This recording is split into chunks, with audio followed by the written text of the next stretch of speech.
சிறப்பு மிகுந்த பாடல் வரிகளால், திருஞான சம்பந்தரின் பாடல் வரிகளால் புகழப்பெற்ற ஒரு தலம்.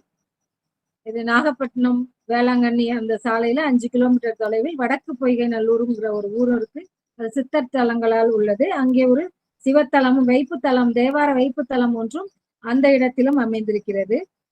காயாரோகணேஸ்வரர் 82வது சிவத்தலமாக இது உள்ளது. காவிரி தென்கரை தலங்களில் 82வது சிவத்தலமாகவும் இது உள்ளது. தீர்த்தம் தேவ தீர்த்தம், புண்டரீக தீர்த்தம் என்று சொல்கிறார்கள். தேவார மூவரால் இப்பாடல்கள் பாடப்பட்டுள்ளது. திருஞான சம்பந்தர் அவர்களால் 2 பாடல்களும், திருநாவுக்கரசர் அவர்களால் 4 பாடல்களும், சுந்தரமூர்த்தி நாயனார் அவர்களால் ஒரு பாடலும் இந்த தலத்தை குறித்து பாடப்பட்டுள்ள மிகச்சிறந்த ஒரு தலமாக விளங்குகிறது. கடற்கரை ஒட்டியுள்ள ஊர்களை தான் பட்டினம் அப்படின்னு சொல்லுவோம். இந்த ஊர்ல நாகர்கள் முன்பு வாழ்ந்த என்ற ஒரு வகுப்பினர் இங்க வாழ்ந்ததுனால இந்த ஊருக்கு இந்த பெயர் வந்தது, நாகப்பட்டினம் என்று கூறுவாரும் உண்டு. அஷ்டநாகங்களில் ஒன்றான ஆதிசேஷன் என பெயர் பெற்ற அந்த நாகம் அது பூஜித்த தலம் என்பதால் இந்த பெயர் வந்தது என்று தலபுராணம் கூறுகிறது. இந்த தலத்தில் இது ஒரு சப்தவிடங்க தலம் என்றும் சொல்கிறார்கள். இந்த தலம் கிழக்கு நோக்கி ஒரு முகப்பு வாயிலும், அதை அடுத்து ஒரு 3 நிலை கோபுரம், 2 பிரகாரங்களுடன் கூடிய மிகப்பெரிய ஆலயமாக இருக்கிறது. இந்த ஆலயம் மூர்த்தி தலம் தீர்த்தம் எப்பொழுதும் சொல்வது போல இந்த 3ஆலும் சிறப்பு பெற்றது. 64 சக்தி பீடங்களுள் ஒன்றான இந்த தலத்தில் அம்பாள் நீராயதாட்சி அருளாட்சி செய்கிறாள். காஞ்சியில காமாட்சி, மதுரையில மீனாட்சி, காசி விசாலாட்சிங்கிற வரிசையில நாகையின் நீலாயதாட்சியும் இடம்பெறுகிறாள். இந்த சப்தவிடங்க தலங்கள் என்று நாம் சொல்லும் பொழுது 7 இடங்களில் இறைவனுடைய அந்த நடனம் காட்சி அரங்கேறிய இடங்களை 7 இடங்கள் சொல்றோம். அதுல திருவாரூர் வீதி விடங்க அசபா நடனம், மூச்சுக்காற்று, அந்த மூச்சுக்காற்றோடு கூடிய ஒரு வகை நடனம் என்று சொல்கிறார்கள். திருநள்ளாறு நகர விடங்கர் உன்மத்த நடனம் என்று சொல்கிறார்கள். உன்மத்தம் என்பது பைத்திய நடனம் என்று கூறப்படுகிறது. இந்த திருநாகை காரோணம் சுந்தர விடங்கர், சுந்தர விடங்கராக தியாகராஜர் இந்த இடங்களிலே நடனம் புரிகின்றார். தரங்க நடனம், தரங்கம் என்பது தரங்கம்பாடி அலைகளை உடைய என்று சொல்கின்றோம், அலை நடனம் என்று குறிப்பிடுகிறார்கள். திருக்காரவாசல் என்ற ஊரில் ஆதிவிடங்கராக குக்குட நடனம், குக்குடம் வாழ்க என்று முருகப்பெருமானுக்கு பாடல் சொல்லும் பொழுது சேவல் நடனம் என்று இதை குறிப்பிடுகிறார்கள். திருக்குவளை அவனி விடங்கர் பிருங்க நடனம் என்று சொல்கிறார்கள். பிருங்க என்ற வண்டிற்கு பிருங்க என்ற ஒரு பெயர், வடமொழி பெயர். திருவாய்மூரில் நீல விடங்கர் கமல நடனம், தாமரை மலரில் தாமரை மலர் நடனம் என்று சொல்கிறார்கள். வேதாரண்யம் திருமறைக்காட்டில் புவன விடங்கர் அம்சபாத நடனம், அன்னம் போல ஒரு வகையான அந்த நடனத்தை குறிப்பிடுகின்றார்கள். இத்தனை சிறப்பு வாய்ந்த சப்தவிடங்க தலங்களுள் ஒன்றாக விளங்கும் இங்கே இறைவன் ஆடிய நடனம் சுந்தர விடங்கர். அங்கே தியாகராஜ சபை என்று அந்த தியாகராஜருடைய திருமேனி அங்கே வைத்து போற்றப்படுகின்றது. இறைவன் அளித்த அதே உடலோடு, காயம் என்றால் உடல் என்று சொல்கிறார்கள், இறைவன் அளித்த அதே உடலோடு சொர்க்கத்தில் இடம் கேட்டு தவம் செய்த புண்டரீக முனிவரின் பக்தியில் உள்ளம் உருகி முனிவரை அதே உடலோடு என்று சொல்கிறார்கள். காயம் ஆரோகணம் செய்து கொள்ளுதல், இறைவன் ஏற்றி சென்ற ஒரு ஆரோகணம் என்பது ஏற்றிக்கொள்ளுதல், தன்னோடு ஏற்றி கொண்டு சென்ற அந்த முக்தி கொடுத்ததால் இந்த தலத்திற்கு இறைவன் பெயர் காயாரோகணேஸ்வரர் என்ற பெயருடன் பக்தர்களுக்கு அருள் பாலிக்கின்றார். இந்த சிவலிங்கமே புண்டரீக முனிவரால் தோற்றுவிக்கப்பட்டது என்று கூறுகிறார்கள். அத்தாட்சியாக அவரின் திருவுருவம் அந்த உட்பிரகார கிழக்கு பகுதி தூணில் அழகுற செதுக்கப்பட்டிருக்கிறது. புண்டரீக முனிவரின் திருவுருவம் அழகாக. அம்பாளுக்கு நீலாயதாட்சி அப்படின்னு சொல்லும்போது நீலம் என்பது கருந்தடங்கண்ணி என்ற பெயரில் கன்னி பெண்ணாக காட்சியளிக்கிறார். அதனால சுவாமிக்கு அருகில் இல்லாமல் தனி பிரகாரமாக தனியாக கோவில் கொண்டு அருள் பாலிக்கிறார். அம்பாள் கோபுரம், அர்த்த மண்டபம், மகா மண்டபம், அம்மன் சன்னதிக்கு எதிரில் சிற்ப கலைத்திறனுக்கு எடுத்துக்காட்டாக நந்தி ஆகியவை கண்டுகளிக்க வேண்டியவையாக இங்கே அமைந்திருக்கிறது. சுற்றுச்சுவர்களில் புண்டரீக முனிவர் இங்கு இறைவனை பூஜித்து முக்தி அடைந்த கைவண்ணத்தை சுதை வண்ணமாக அது அழகாகவும் ஓவியமாக தீட்டியிருக்கிறார்கள். நாகாபரண பிள்ளையார் சுவாமி இங்கே நாகங்களை ஆபரணமாக அணிந்து கொண்ட பிள்ளையாரும், அந்த பிரகாரங்கள் உள்ளே செல்லும் பொழுது மிகப்பெரிய சுதை நந்தியையும் பார்க்கிறோம். ஒரே கல்லில் செய்யப்பட்ட ஆறுமுக கடவுள், பஞ்சமுக விநாயகர் உருவச்சிலை இந்த ஆலயத்தின் மற்ற சிறப்புகள். நாகாபரண பிள்ளையார் இந்த கோயிலோட நுழைவாயிலேயே தனி கோயில் கொண்டு அருள் பாலிக்கிறார். பாம்புகளை நகைகளாக அணிந்து கொண்டு ஆசி வழங்கும் பிள்ளையார் இவர் ஒருவரே. திருநாகேஸ்வரத்திற்கு முன்பான இந்த கோயில் ராகு கேது தோஷங்கள் உள்ளவர்கள் வழிபட வேண்டிய பிள்ளையாராக இருக்கிறார். இந்த தலத்துல சனி பகவான் தசரத சக்கரவர்த்தியால் பிரதிஷ்டை பண்ணப்பட்டவர் அப்படின்னு சொல்றாங்க. இந்த தலம் சனி பகவானுக்கும் உகந்த தலமாக குறிப்பிடப்படுகிறது. தசரத மன்னனுக்கு சனி பகவான் தான் என்றும் இந்த தலத்தில் நிலைத்திருப்பதாக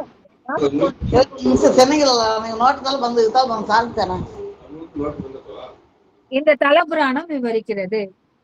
இங்க அனைத்து கிரகங்களும் சனி பகவானை மேற்கு நோக்கி பார்த்தபடி இருப்பதுடன் சனி பகவான் தெற்கு பார்த்தவாறு இருப்பதும் இந்த தலத்தோட ஒரு சிறப்பு அம்சம் அப்படின்னு சொல்றாங்க.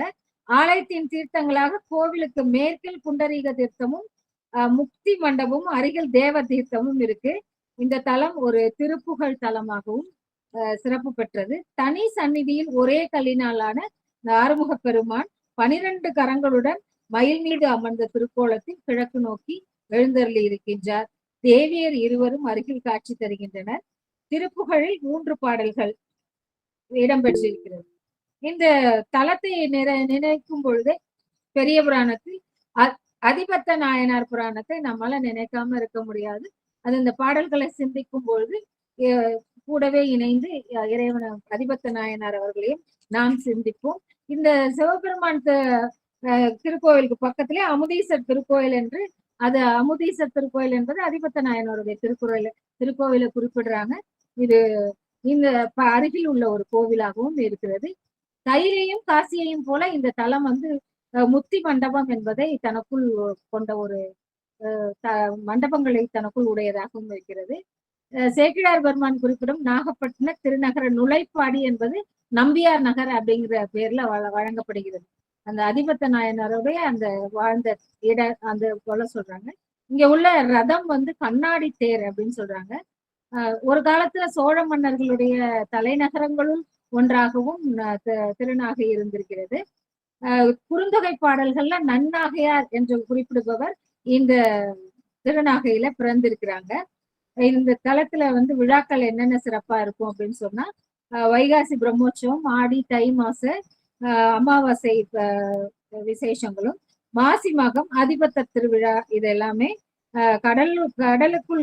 கடலுக்கு சென்று இறைவன் தீர்த்தவாரி அளிக்கக்கூடிய ஒரு இதா இருக்கு. திருநாகை காரோண புராணம் என்றே ஒரு தனி புராணத்துல 61 படலங்களோடும் 2506 பாடல்களை கொண்ட இந்த நூலை மகாவித்வான் மீனாட்சி சுந்தரம் இயற்றி 1860 அரங்கேற்றம் பண்ணியிருக்காங்க. ஸோ கயிற்றார் பயில் கடல் நாகை காரோணம் என்று பெரிய புராணத்தால் சிறப்புற கூறப்படுகின்ற ஒரு இது நம்முடைய திருநாகை காரோணம் என்று சொன்னால் விடையாகாது. காலமேக புலவர் திருநாகையில நிறைய நாள் தங்கி பயின்று சென்றிருக்கிறாரு. ஒரு முறை பசியோடு வந்த பொழுது வீதியில இந்த விளையாடிட்டு இருக்க பாலகர்களை பாக்குறாரு. அவர் அவங்கள்ட்ட போய் கேட்கிறாரு, இங்க பாலகர்கள் தானே, இவங்களுக்கு என்ன தெரியும் அப்படின்னு சொல்லிட்டு, சோறு எங்கு விற்கும் அப்படின்னு கேட்கிறாரு. அந்த குழந்தைங்க எல்லாம் சேர்ந்து சோறு தொண்டையில தான் விற்கும் அப்படின்னு சொல்லி அவர் விற்கும் என்று பேச்சு வழக்கில் விற்கும் என்று தெளிவாக கூறாமல் குழந்தைகள் தானே என்று சோறு எங்கு விற்கும் என்று கேட்கிறார். அது தொண்டையில தான் விற்கும் என்று அவர்கள் கூறி விடுவே இவருக்கு கொஞ்சம் கோபம் வருது. அதனால அவர் கோபம் கொண்டு பாக்கு தரித்து விளையாடும் பாலகருக்குன்னு ஒரு 2 வரியை அங்க உள்ள சுவற்றில எழுதி வச்சுட்டு, சரி போய் பசியாறிட்டு நாம நம்ம மீதி பாடல்களை முழுவதுமாக முடித்து விடுவோம் என்று இவர் பசியார போயிடுறாரு. திரும்பி பார்க்கும்போது மீதி 2 அடிகளும் எழுதி இருக்குது. அது நாக்கு தமிழுரைக்கும் நன்னாகை என்று எழுதி முடித்திருக்கிறதா பாக்குறாரு. இதை தனிப்பாடல் திரட்டுல நம்ம பாக்குறாங்க. இவரே அசந்து போறாரு. அப்ப அந்த பாக்கு தரிக்கும் அப்படிங்கும்போது அதுக்கு அடுத்த அடிகளை நாக்கு தமிழுரைக்கும் நன்னாகை அப்படின்னு அத்தனை தமிழ் மீது பற்று கொண்ட மனிதர், ரொம்ப கல்வியில மிக உயர்ந்த ஒரு நகரமாக இருந்திருக்கிறது. இங்கு பல்கலைக்கழகங்கள் இருந்த வரலாறும் இருக்கிறது.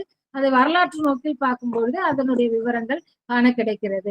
அதெல்லாம் வந்து மிக பழமையான நம்முடைய நாகரிக வளர்ச்சிக்கு முன்பே தோன்றிய பல்கலைக்கழகங்கள் இங்கே இருந்ததான செய்திகளையும் நாம் அறிகிறோம். இது எல்லாவற்றையும் தாண்டி இங்கே நமக்கு பயில கொடுத்திருக்கின்ற 2 பாடல்களை குறிஞ்சி பண்ணல புனையும் வெறிகொன்றை என்ற பாடலையும் திருஞான சம்பந்தர் அவர்கள் பாடியிருக்கிறார்கள். அடுத்து பூனல் திங்கள் என்று ஒரு பாடலையும் பாடியிருக்கிறார்கள். எனக்கு இங்கே சிந்திக்க அளித்த பாடல் பூனல் திங்கள் குறுங்கண்ணி என்று தொடங்கும் பாடல். இதுல இந்த கற்றார் பயிலும் நாகை காரோணம் கருதி ஏத்த பெற்றார் பிறந்தோர் மற்ற பிறந்தவர் பிறந்திலரே என்று 699வது அடிகளாக பெரிய புராணத்துல வந்து திருஞான சம்பந்தரே இந்த நாகையை மிகவும் புகழ்ந்து பாடியிருக்காங்க. அதுல நம்ம இந்த பாடலை சிந்திக்க தொடங்குவோம். 11 பாடல்களில் அழகாக இறைவனை எவ்வாறெல்லாம் திருஞான சம்பந்தர் போற்றி புகழ்கிறார் என்பதை முதல் பாடலாக பூனல் திங்கள் புறங்கண்ணி கான்ற நெடு வெண்ணிலா ஏனல் பூத்த அம்மராங்கோதையோடும் விராவும் சடை வான நாடன் அமர பெருமாற்கு இடமாவது காணல் வேலி கழிசூழ் கடல் நாகை காரோணமே. என்னுடைய இசை குறிப்புகள் முறையான அமைப்பில் இல்லாமல் இருந்தால் என்னுடைய தவறுக்கு மன்னிக்கவும். இறைவன் பூனல் திங்கள் அழகாக அந்த வெண்ணிலவின் அழகை வளைந்த என்ற அதை பூனல் என்ற வார்த்தையோடு ஆரம்பிக்கின்றார் திருஞான சம்பந்தர். பூனல் திங்கள் வளைந்த பிரிய பூனல் திங்கள் குறுங்கண்ணி, கண்ணி என்ற சொல் மாலையை குறிப்பிடுது. அழக வளைந்த பிறையாகிய குறுங்கண்ணி சின்ன மாலையை அழகாக தன் தலைமாலையாக அணிந்திருக்கக்கூடிய இறைவன். காண்ற அந்நெடும் வெண்ணிலா, வெண்ணிலா வெண்மையான ஒளி விழும் வெண்ணிலவில், வெண்ணிலவுல எப்படி இருக்குன்னா குறிஞ்சி நிலத்தில் திணை கொள்ளையும் பூத்த கடம்ப மணல் மாலை, ஏழல் பூத்த மராங்கோதை, மராங்கோதை என்பது கடம்ப மலர் மாலையை குறிக்கிறது. ஆகியவற்றை புனைந்த சடையை, விராவும் சடை, அந்த மேலே அணிந்திருக்கக்கூடிய சடையை உடைய வானநாடனும் அமரர் பெருமானும், வானநாடன் அமரர் பெருமாற்கு இடம் ஆவது, அவர் இருக்கக்கூடிய இடம் எது என்று சொன்னால் அந்த இறைவன் தங்கியிருக்கின்ற இடம் சோலைகளை வேலியாக கொண்டதும் காணல் வேலி கழிசூழ் கடல் நாகை காரோணமே.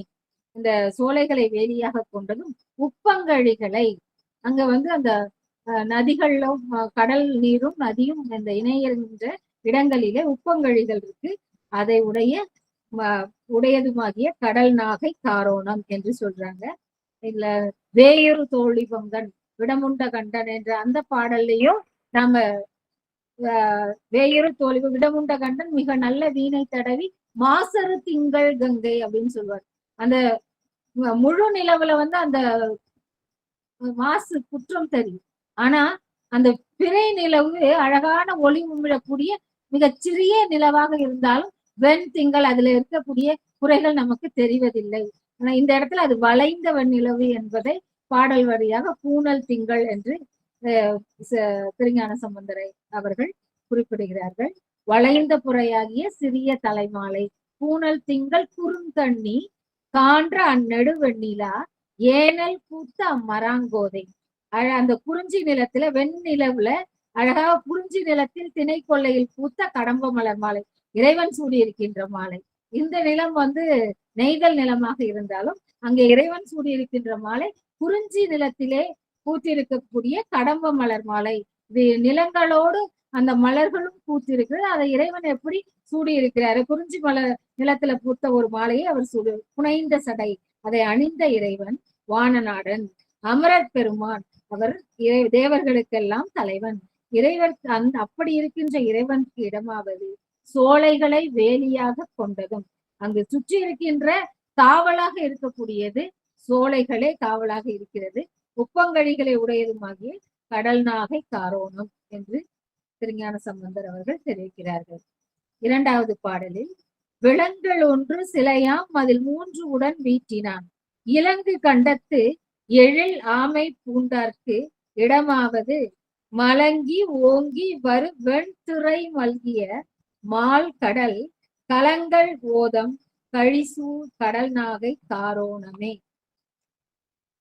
இதுல மேருமலையையே அப்படியே வில்லாக கொண்டு மும்மதில்களை அழித்தவன் அழகிய கழுத்தில் ஆமை ஒட்டை பூண்டவன் ஆகிய இறைவனுக்கு இடம் கலங்கி ஓங்கி வரும் வெண்துறைகளை உடைய கடலின் கரையில் கலங்கிய நீர்ப்பெருக்கோடு கூடிய கழிகள் சூழ்ந்த உப்பங்கழிகளும் கடல்ல அந்த கடல் நீர் உள்ள போற இடம், ஆற்று நீர் கடலுக்குள்ள வருகின்ற இடம்.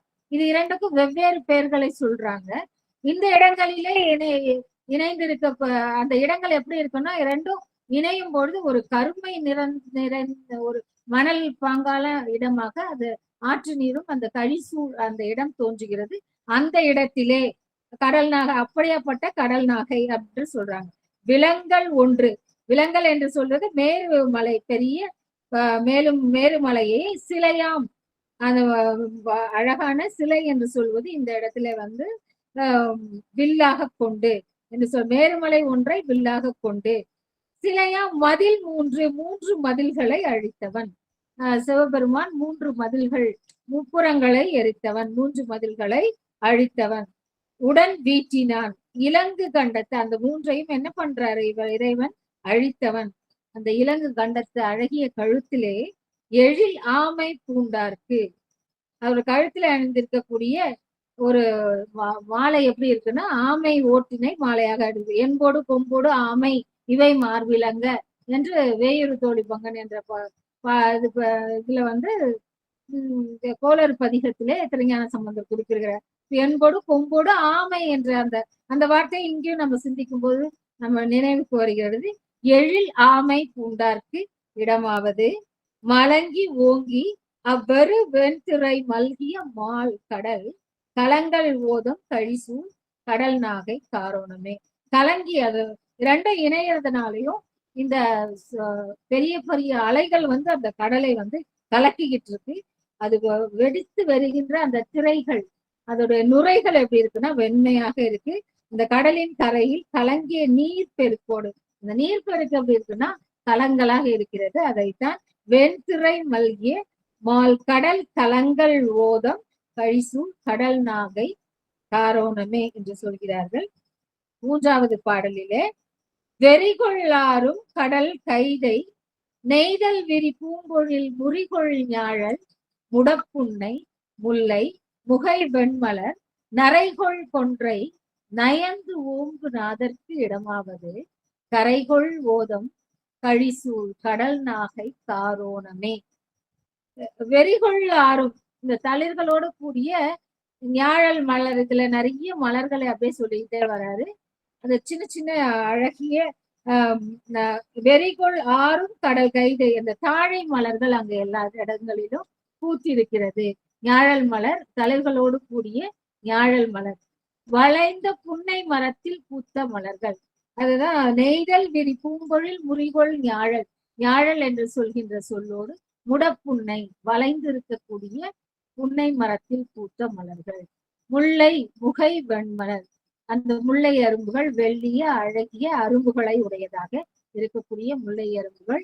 தேன் நிறைந்த கொன்றை மலர், நரைகொள் கொன்றை, நரை என்ற சொல் தேனை உடைய தேன்களால் நிரம்பிய அழகிய கொன்றை மலர் ஆகியவற்றை விரும்பி அணியும் பெருமானுக்கு இடம் மனம் கமழும் தாழை மலர். இந்த இடத்துல நல்ல பூத்திருக்கின்ற முதல்ல பார்த்த கடல் கைதை, கைதை என்ற சொல் தாழம்பூவை குறிக்கிறது. இறைவன் சூடாத மலர் என்று நாம் அதை சொன்னாலும் மனம் வீசுவதற்காக அங்க தாழை மலர் இருந்த விடயத்தை, அது கடற்கரை ஓரங்களில் தாழை மலர் இருக்கும் என்பதை திருஞான சம்பந்தர் இங்கே குறிப்பிட்டு காட்டுகின்றார்கள். நெய்தல் மலர் ஆகியவை நிறைந்த பொழில்களால் சூழப்பட்ட கரிய ஓதம் பரவி விளங்கும் கடல் நாகை காரோணம். இதுல கழிசூழ் கடல் நாகை அப்படின்னு சொல்லும் போது கடல் நீர் கரைக்கு வருகின்றத வந்து கழிசூழ் கடல் நாகைன்னு சொல்றாங்க. சில இடத்துல கடல் ஓதம் ஒங்கு அப்படின்னு சொல்லும்போது, கடல் ஓதம் அப்படின்னு சொன்னா அந்த ஆற்றிலே ஆறுகள் இணைகிற இடத்துல ஆற்று நீர் வந்து கடலில் கலக்கக்கூடிய இடம். அந்த இடங்கள் வந்து கரிய மண்ணால நிரம்பி இருக்கு, சூழ்ந்து இருக்கிறது. அங்கே உப்பங்கழிகள் இருக்கிறது. அதனால கழிசூழ் கடல் நாகை என்று சொல்கிறார்கள். பொதுவா இத கழி ஓதம் அப்படின்னும் கடல் ஓதம்னு நம்ம பிரிச்சு பார்க்கலாம். கழி ஓதம் அப்படின்னா கழிசூழ்கிறத விட கழி ஓதம் அப்படின்னு சொன்னா கடல் நீர் கரைக்கு வருகின்ற இடம். அந்த பக்கத்துல அதை வந்து பாத்திகளாக கட்டி உப்பங்கழிகளாக மாற்றுகிறார்கள். அத்தனை சோலைகளோடு கூடிய அழகிய அந்த நகரம், தளிர்களோடு கூடிய ஞாழல் மலரும், வளைந்த புன்னை மரத்தில் பூத்த மலர்கள், வெள்ளிய முல்லை அரும்புகள், தேன் நிறைந்த கொன்றை மலர் ஆகியவற்றை விரும்பி அணியும் பெருமானுக்கு இடம் மனம் கமழும் தாழை மலர், நெய்தல் மலர் ஆகிய நிறைந்த பொழில்கள். அந்த சோலைகள்ல பூத்திருக்கின்ற மலர்கள் என்ன அப்படின்னு சொன்னா தாழை மலரும் நெய்தல் மலரும் சூழப்பட்ட கரிய ஓதம் பரவி விளங்கும் கடல் நாகை காரோணம். முறிகொள் என்று சொல்லும் பொழுது தளிர்களை உடைய ஞாழல் என்பது மர வகையில் பூக்கின்ற ஒரு மலர். அது ஞாழல் என்பது ஒரு மரம் என்று சொல்றாங்க. இப்படி அருமையாக பூக்கள் நிறைந்த ஒரு வாசனைகள் உடைய ஒரு அழகிய நகரம். அங்கே இருக்கக்கூடிய இறைவன் விரும்பி இடம் கொள்கின்ற இடமாக விரும்பி அணியும் பெருமானுக்கு, கொன்றை மலர் மாலை விரும்பி அணியும் பெருமானுக்கு இடம் மணங்கமழும் தாழை மலரும் நெய்தல் மலரும் நிறைந்த பொழில்களால் சூழப்பட்ட கரிய ஓதம் பரவி விளங்கும் கடல் நாகை காரோணம் என்று சொல்கிறார்கள். 4வது பாடலிலே வண்டு பாட வளர்கொன்றை மாலை மதியோடு உடன் கொண்ட கோலம் குளிர் கங்கை தங்கும் குருள் குஞ்சியுள் உண்டு போலும் என வைத்து உகந்த ஒருவர்க்கே இடம் கண்டல் வேலி கழிசூழ் கடல் நாகை காரோணமே. இதுல நெய்தல் கார்கால மலர், அதுல பூக்கக்கூடிய புஷ்பத்திற்கு கொன்றை மலருக்கு பிரணவ புஷ்பம் என்ற ஒரு பெயரும் உண்டு. இதுல நிறைய தேன் இருக்கிறதுனால வண்டு பாட அந்த மலர்களை சுற்றி வண்டுகள் ரீங்காரம் விடுகிறது. அந்த வண்டுகள் ரீங்காரம் விட அந்த மலர்ந்த கொன்றை மலர்கள் மாலை மதியோடு, இந்த மாலை என்று சொல் வரும் பொழுதே மாசில் வீணையும் மாலை மதியமும் வீசு தன்றலும் வீங்கிள வேனிலும் மூசு வண்டரை பொய்கையும் போன்றதே ஈசன் எந்தை திருஅடி நிழலே என்ற அந்த பாடல் நமக்கு ஞாபகத்திற்கு வரும். இப்ப மாலை மதியம், அந்த மதிமயங்கும் மாலை, மாசில் வீணை மாலை மதியமும் என்று சொல்கின்றோம். அந்த மாலை மதியோடு இந்த வார்த்தை இணைந்து வரும்பொழுது நமக்கு அந்த பாடல் ஞாபகத்திற்கு வருது. உடன் கொண்ட கோலம், மலர்ந்த கொன்றை மலர் மாலையோடு இளம் பிறையோடு ரெண்டையும் சேர்த்து அணிஞ்சிருக்கிறார். கொன்றை மலர் மாலையோடு பிறையையும் அழகாக அது வளைந்திருப்பதனால் அதையும் ஒரு மலர் மாலை போல அதையும் தன்னுடைய சடையில் அணிந்திருக்கக்கூடிய இறைவன் அழகிய குருள் குஞ்சியுள் என்று சொல்லும் பொழுது சுருண்ட சடையுள் குளிர்ந்த கங்கையை இருக்கா இல்லையான்னு தெரியற மாதிரி தெரியல. கங்கை உள்ள இருக்காங்களா இல்லையா, அதனால அந்த நனைந்த சடை என்று நிறைய இடங்கள்ல சொல்லியிருப்பார். அந்த நீரை வந்து எந்த அளவுக்கு அதுல அப்படியே நினைத்திருக்கிறது என்று சொல்லும் பொழுது ஒவ்வொரு திருஞான சம்பந்தர் அவர்களுடைய திருப்பதிகங்கள் எல்லாவற்றிலுமே இறைவனார் அந்த கங்கையை சூடியது மதியை சூடியது என்று பாடல்கள் தோறும் நமக்கு வெவ்வேறு அழகிய சொல்லால் நமக்கு நினைவூட்டி கொண்டே இருப்பார். இறைவனை நினைக்கும் பொழுது இறைவனோடு அந்த அறவையும் அவர் சூடியிருக்கின்ற ஆபரணங்களாக கொண்ட ஒவ்வொன்றையும் நம்மால் நினைக்காமல் இருக்க முடியாது என்பதை நம்மை சிந்தை செய்வதற்காக இந்த இந்த பாடல்களை நம்ம இப்ப திரும்ப படிக்கும்போது ஒவ்வொரு இடத்திலையும் அந்த திங்களை அழகாக இறைவனே நம்ம வந்து அதுக்காக 3ஆம் முறை வணங்கும் பொழுது மற்ற இடங்கள் எல்லாமே இறைவன் சூடிய நதியை இறைவன் அந்த 3ஆம் பிறையை சூடி இருக்கும் பொழுது மற்ற எல்லாமே இறைவனை நமக்கு அமர்ந்திருப்பது போன்ற அந்த காட்சியை கொடுக்கக்கூடியதாக அதை மிகவும் வணங்கி மகிழ்கிறோம். அதே மாதிரி இந்த ஒவ்வொரு நிறைய இடங்கள்ல வந்து ஒவ்வொரு பாடலிலும் கட்டாயமாக இந்த சோமனை, இந்த அழகிய வளைந்த பிறை நிலவை நம்மால் நினையாமல் விட்டு ஒழிக்க முடியாது என்று ஞானசம்பந்தர் அவ்வப்பொழுது நமக்கு நினைவு கூர்ந்து கொண்டே இருக்கின்றார். வண்டுகள் பாடுமாறு மலர்ந்த கொன்றை மலர் மாலையை இளம்புறையோடு ஒரு சேர அணிந்து. வண்டு பாட வளர்கொன்றை மாலை மதியோடு உடன் கொண்டு. இந்த இடத்துல மாலை, எனக்கு அந்த பாடல் ஞாபகம் வந்தாலும் மாலை மதியோடு, கொன்றை மாலை அப்புறம் மதியம் ரெண்டையும் சேர்த்து அணிந்திருக்கிறார் என்றுதான் நம்ம இந்த இடத்துல பொருள் கொள்ளணும். இது மாலை மதியமும் என்பது மாலை நேரத்திலே வருகின்ற அந்த மதி என்று மதி என்று நம் நிலவை குறிப்பிடுகின்றோம். இந்த இடத்துல கொன்றை மாலை அதே மதியையும் மாலையாக சூடி இருக்கிறார் என்று பொருள் மாற்றியும் நம்ம பொருள் எடுத்துக்கலாம் அப்படிங்கிறதுனால அந்த பாடலையும் நாம் இங்கே சிந்திக்க தோன்றியது. சுருண்ட சடையுள் குளிர்ந்த கங்கையை, குருள் குஞ்சி, குளிர்ந்த கங்கை தங்கும் குருள் குஞ்சி உண்டு போலும் என வைத்து.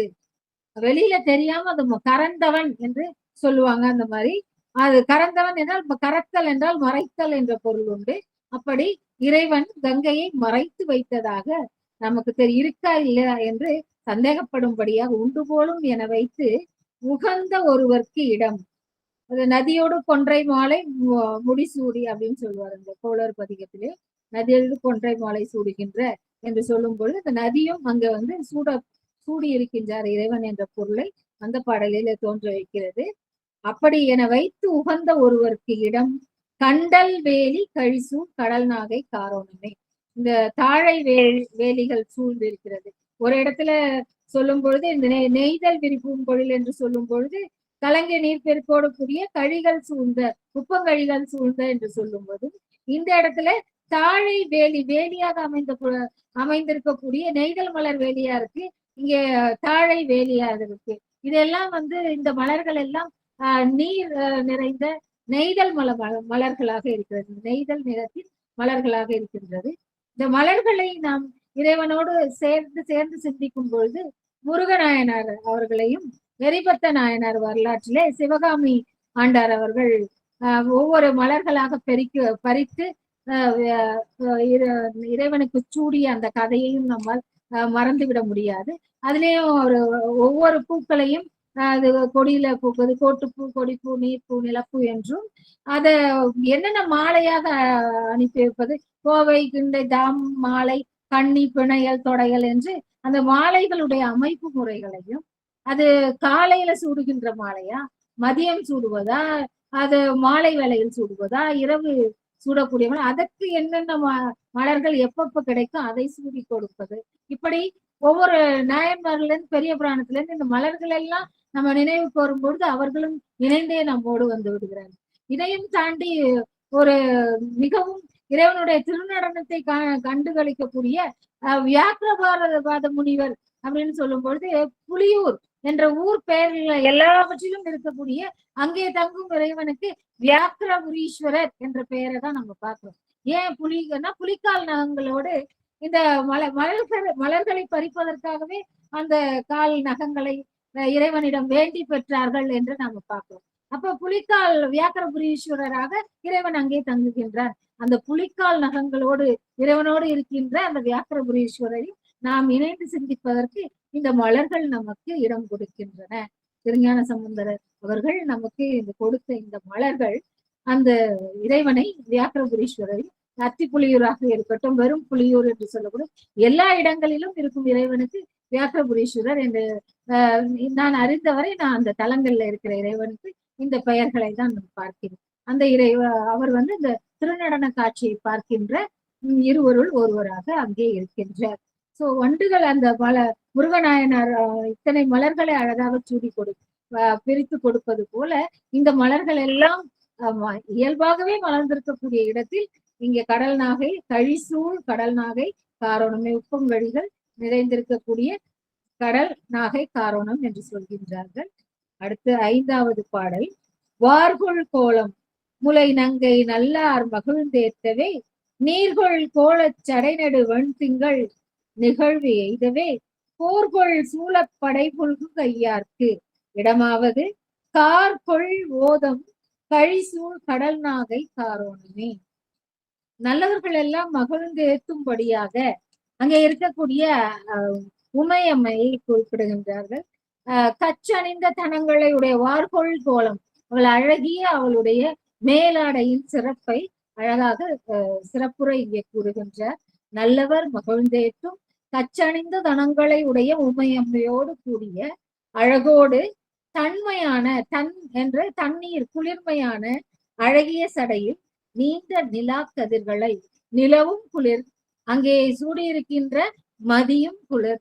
ஆனால் இறைவன் திரு அண்ணாமலையில் நெடு வாழும் பிரம்மணம் அறிய முடியாத அனலாக கைகளில் அனல் ஏந்தி எல்லாவற்றையும் சூடிக்கொண்டு நம்ம நமசிவாய இந்த 5 பூதங்களுக்கும் உடைய அப்பன் தன்னுடைய உடலிலேயே அத்தனையும் காட்டுகின்றார். அந்த கையிலே ஏந்திருக்கின்ற அனலை இறைவனுக்கே குளிர்விப்பதற்காக கங்கை வந்து அந்த தன்னுடைய சடையில தாங்கி கொண்டாரா, அல்லது இந்த அதனுடைய வேகம் தடுத்தாட்கொண்ட, வேகம் என்பது நம்முடைய வேகத்தையும் தடுத்தாளுகிற அந்த கங்கையின் வேகம் தடுத்தாண்ட என்ற நம்ம திருவாசக வரிகள் வந்து நமக்கு ஞாபகப்படும்.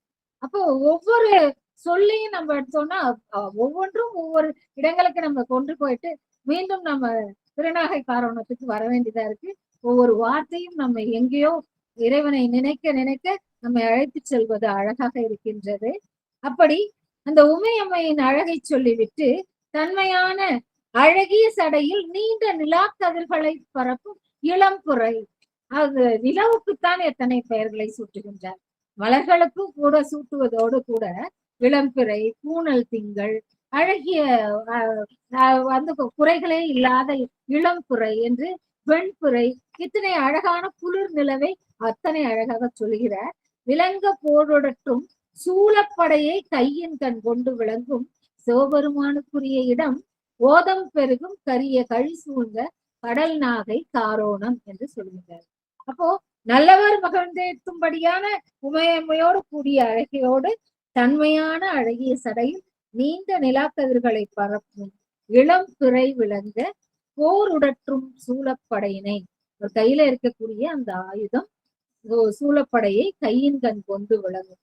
அந்த முப்புறம் எரித்து திரிசூலம் என்று 3 என்று சொல்லிடணும். அந்த முப்புறம் எரிப்பு அவர் கையில இருக்கின்ற அந்த சூழப்படையை கையின் கண் கொண்டு விளங்கும் சிவபெருமானுக்குரிய இடம் ஓதம் பெருகும் கரிய கழி சூழ்ந்த கடல் நாகை காரோணமே.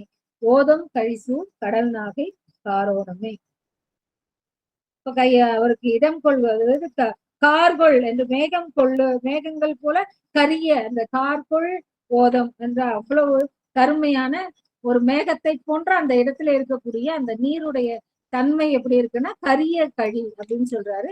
ஓதம் பெருகும் கரிய கழி, கார் போன்ற என்று சொல்லும்போது கார் என்ற அந்த வார்த்தையை பயன்படுத்துகிற கார்கொள் ஓதம் என்று சொல்கின்றார். போர்கொள் சூழப்படை, பார்கொள் கோலம், நீர்கொள் கோலம், அந்த அம்மையை சொல்லும் போது வார்கொள் கோலம் என்றும் நீர்கொள் கோலம் என்று இறைவன் சூரியரை சொல்லுவதும், போர்கொள் சூலம் கைகளில் கொண்ட அந்த படையின் தன்மையை சொல்லும் போது போர்கொள் சூலம் என்றும், அந்த நதி கொண்ட அழகை சொல்லும் பொழுது கார்கொள் ஓதம் என்றும் அழகாக அந்த சந்த நடை மிகச் சிறப்பாகவும் நாம் எண்ணி பார்க்க மிகவும் நம் எண்ணத்தில் நாம் எப்பொழுது நினைத்துக் கொள்வதற்கு எளிய சந்தங்களை தந்து இந்த பாடல்களை நினைவில் நிறுத்துவதற்கு வெறும் சிந்தை மட்டும் செய்துவிட்டு கடந்து போகாமல் நினைவில் நிறுத்த அழகிய சந்தங்களையும் போட்டு தருகின்ற இந்த பாடல்களில் ஞானசம்பந்த பெருமான் அவர்கள் விடையது ஏறி விட அரவு அசைத்த இவ்விகிர்தர் அவர் படைகொள் பூதம் பல பாட ஆடும் பரமர் அவர் உடைகொள் வேங்கை உரிதோள் உடையார்க்கு இடமாவது கடை கொள் செல்வம் கழிசூழ் கடல் நாகை காரோணமே.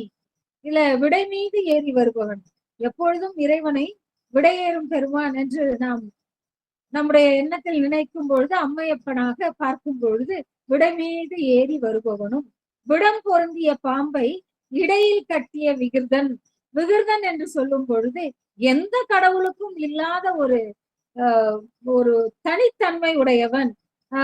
தனித்தன்மை என்று சொல்லும்போது நம்ம சொல்லுவோம் யூனிக் அப்படின்னு சொல்லுவோம். அப்படி இறைவன் வந்து தனித்தன்மையோடு விளங்குகின்றான். அவனுடைய அந்த தோற்றம் தனித்தன்மையுடையதாக இருக்கிறது என்று சொல்லும் பொழுது வெந்நீர் பூசிய உடல், அவருடைய ஆடை ஆபரணங்கள் எல்லாமே புலித்தோல் ஆடை, அவருடைய ஆமை ஓடு அதை வந்து தன்னுடைய கருத்த கண்டமையுடையவராக இருக்கிறார். அவருடைய சூடிய மாலைகளோடு பிறை சூடியவர், கங்கையை தலையில் சுமந்தவர் என்று ஒவ்வொரு விஷயமுமே நம்முடைய சிவபெருமானை நினைவு கூறும் பொழுது இத்தனையும் அவரோடே நம்ம கண்ணுக்கு முன்னாடி வந்து அப்படியே நின்றுடுது.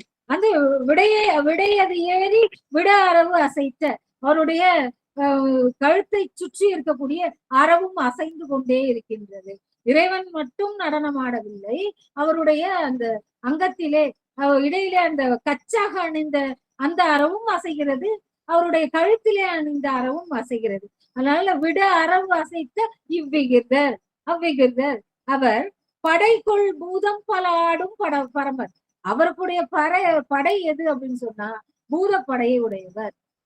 எல்லா இடங்களிலும் நம்ம ஆலவாய் அப்பனை நினைக்கும் பொழுது அங்க மட்டும்தான் பெருமான் வந்து அம்மைக்காக என்ன பண்றாரு, எல்லோரும் சொக்கும்படியாக சுந்தரேஸ்வரராக அழகாக வருகின்றார். அப்போயும் அவருடைய அந்த ஆபரணங்களை நாம இப்பெல்லாம் நாம எப்படி பார்க்க நினைக்கிறோமோ அம்மைக்கு சரி நிகர் சமாதானமாக நிற்கும் பொழுது அவர் வந்து அங்கு மட்டும் சொக்கநாதராக அவர் வருகின்றார். ஆனாலும் இறைவன் நம் இதயத்தில் நிறையும் பொழுது அப்ப அந்த திருமண கோலத்துக்கு மட்டும்தான் அவர் அப்படி வராது.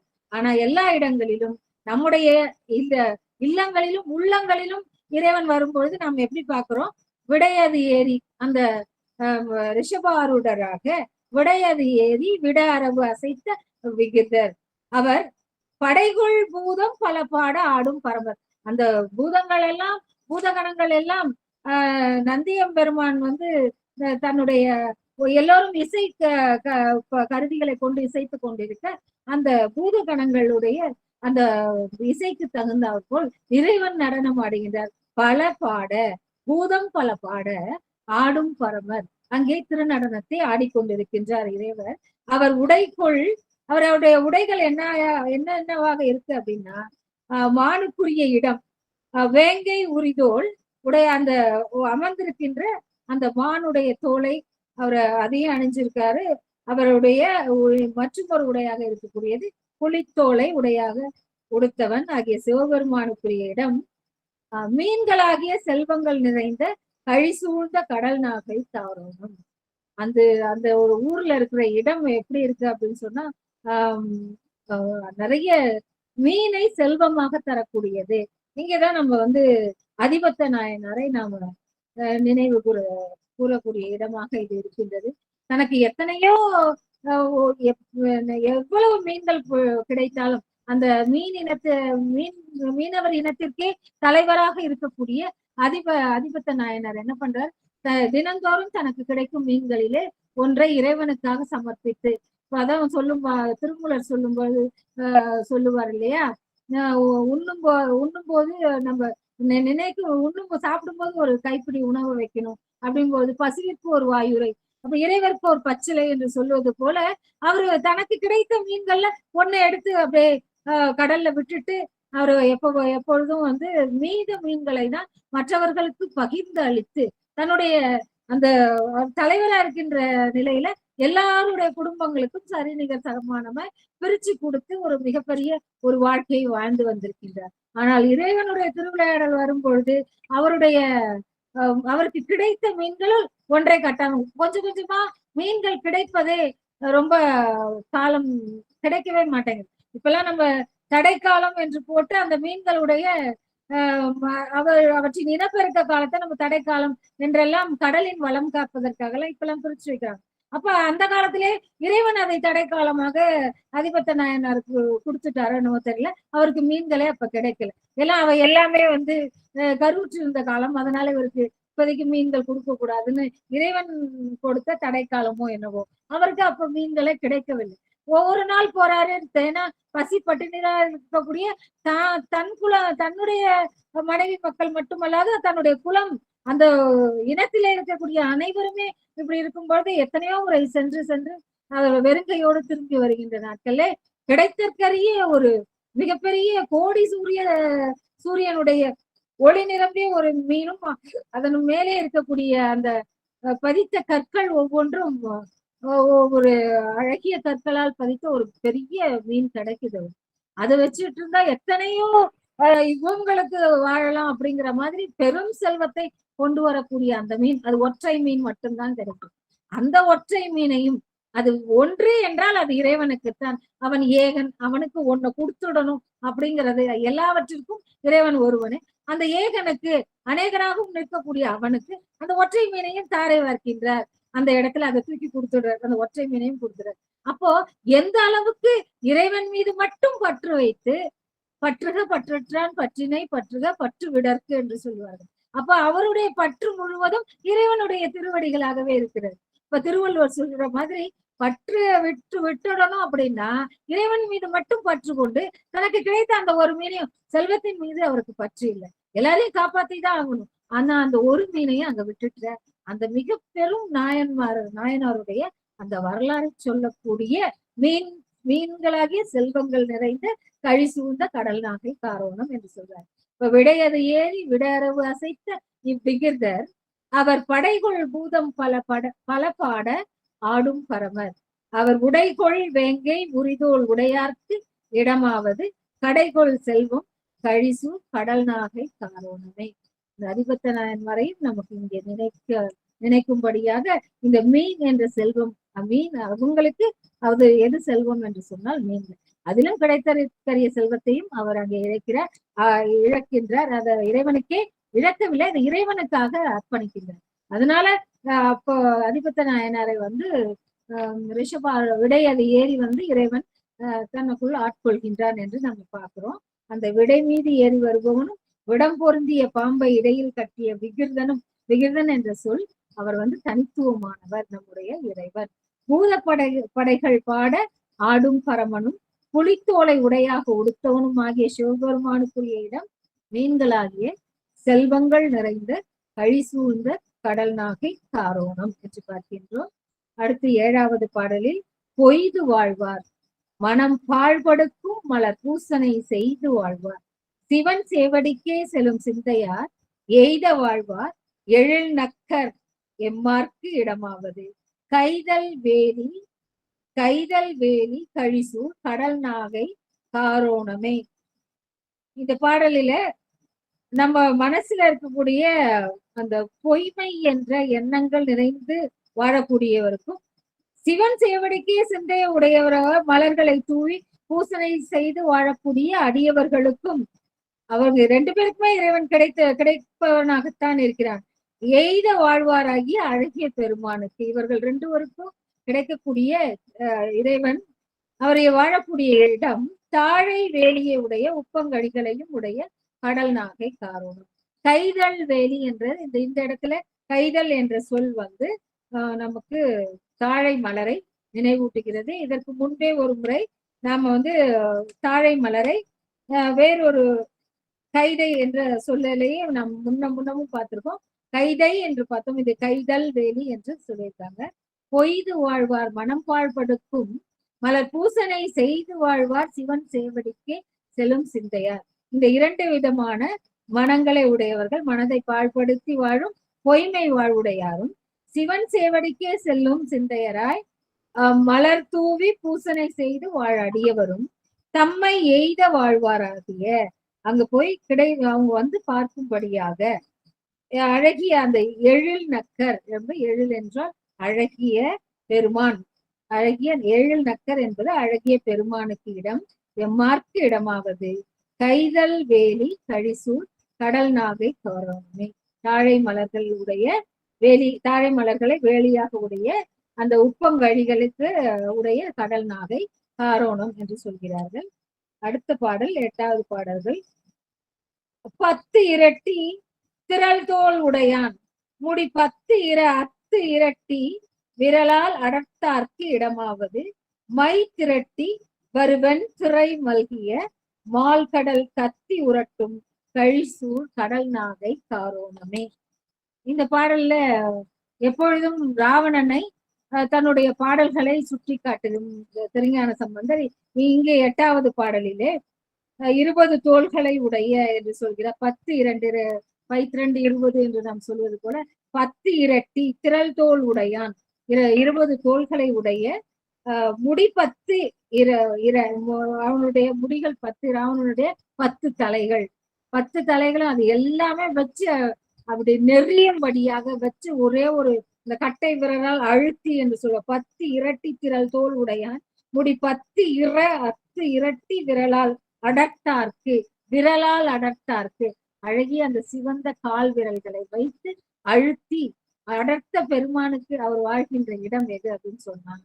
கரிய மணலை திரட்டி வரும். மீண்டும் ஒரு முறை அந்த கருமையான மணலை அந்த இடங்கள் இணைகிற ஆறும் கடலும் இணைகின்ற இடம் அதோடைய கார் வண்ணம் என்று முன்னாடி சொன்னது போல பெரிய கடலை சூழ்ந்துள்ள கழிகள் ஒளி சிறந்து ஒளி எழுப்பும். ஒளி சிறந்து என்றால் நல்ல வண்ணமயமாக இந்த கார் வண்ணமாக இருக்கக்கூடியது. ஆனால் அது கத்தும் கடல் தரங்கம் ஒளி எழுப்பக்கூடிய அந்த கடல் நாகை காரோணம். இந்த இடத்துல இறைவன் இங்கே இப்படி உறைந்திருக்கின்றார்.